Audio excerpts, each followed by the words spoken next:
is that time where we go over to Tobago to see what is happening there. And Safety Week, that comes to an end on April 27th. And we are going to talk about that.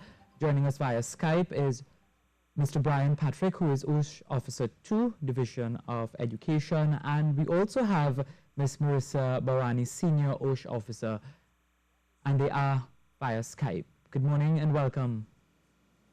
Good morning. How are you both this morning? Fine, thank you.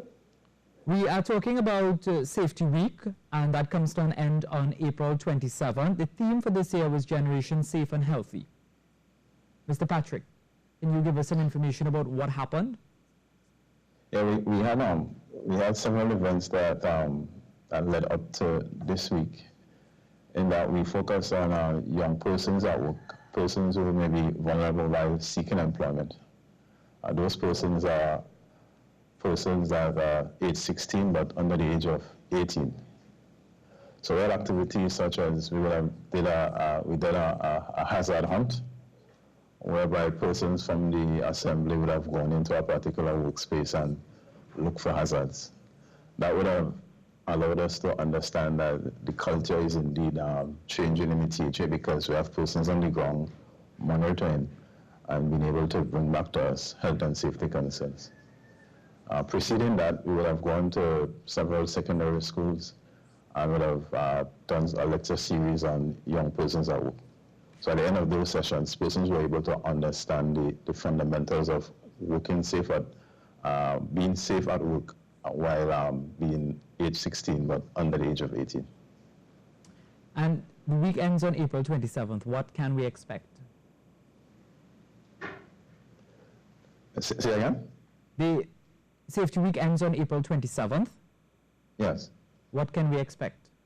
Well, we have an award ceremony on the 27th, whereby persons who competed in various events, they will be awarded according to how they participated and were successful at various events. We also award our stakeholders, who have been quite significant in helping us to make the events successful. I want to get Ms. Marissa Bawani on this discussion as well, because the OSH started their activities in March with school caravans, which looked at issues of young persons at work and child labor as well. Ms. Bawani? Yes, it did. Mm-hmm. Yeah. What took place with the caravans? I know Mr. Patrick mentioned going to the schools and having these initiatives, but part of the discussion was also around child labor. Well, the caravans would have included stakeholders, which would have been the Trinidad and Tobago Police Service, the Trinidad and Tobago Fire Service, and the Occupational Safety and Health Authority / agency. And together we would have gone to the schools, giving information to, I believe, Form 3 students up to Form 5, giving them information in terms of how to work safely as a young person, and things that would help work against child labor. What are your thoughts on the reception of information that were given to the students?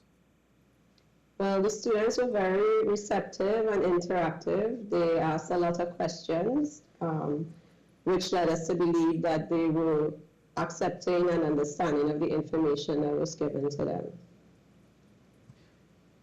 Do you think that it's something that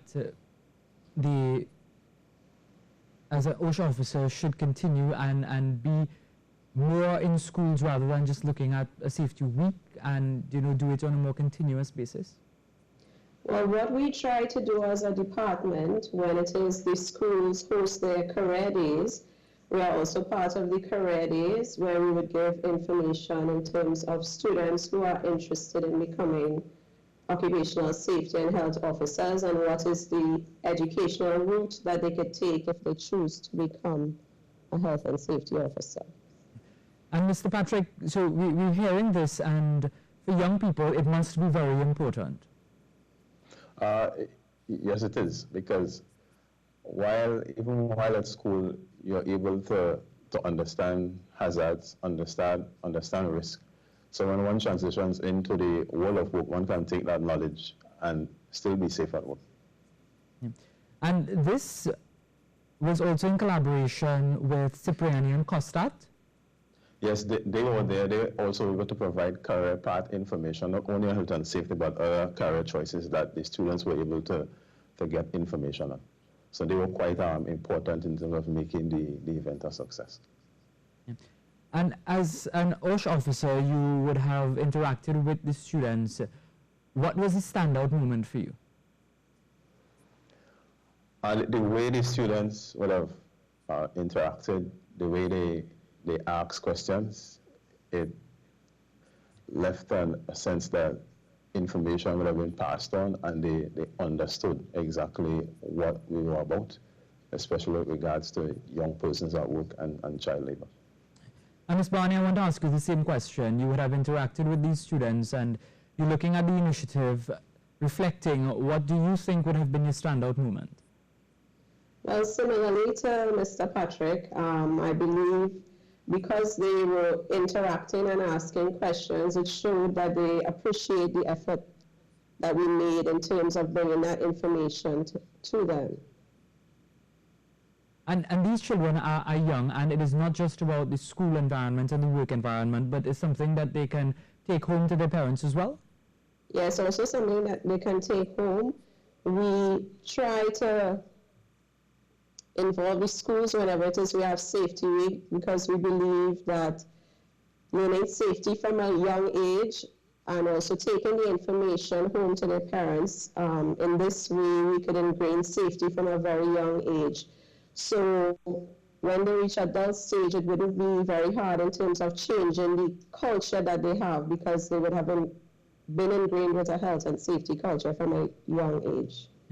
Now, in addition to the school caravan leading up to Safety Week, they also had a series of competitions geared towards creating more safety awareness throughout the divisions in the THA.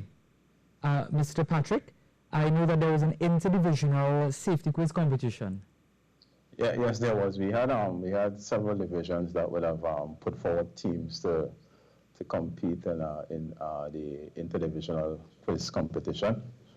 And it was keenly contested. We had different stakeholders who partnered with us, and they were able to help us to make the initiative a success as well. We had it last year as well.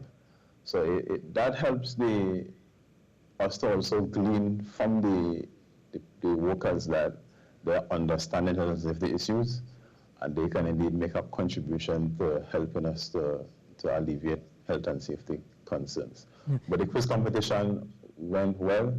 We had the division of food production and fisheries emerging victorious, and we do congratulate them on being successful in the interdivisional quiz competition. There's a hazard hunt competition. What is a hazard hunt competition? Okay, so we had a particular location whereby we gave the divisions the opportunity to put together a team of maximum 5 persons, and each team had a maximum time of 20 minutes to go into that structure, find hazards, and bring them to us. And then we make an assessment according to how much hazards would have been found, and the team that would have been able to find the most amount of hazards, they were awarded the top prize. Yeah. Added to that, there was the Most Effective Health and Safety Committee competition and an Individual of the Year award in Occupational Safety and Health. Who won that individual award? I don't know if Ms. Barney might want to assist with saying who would have picked up on that. Oh, right. Okay. We haven't given out the winners to those competitions as yet, but I can say that the winner came from Assembly Legislature Secretariat. While you learn, it's also something exciting. Yes. Yes, it is. Yeah.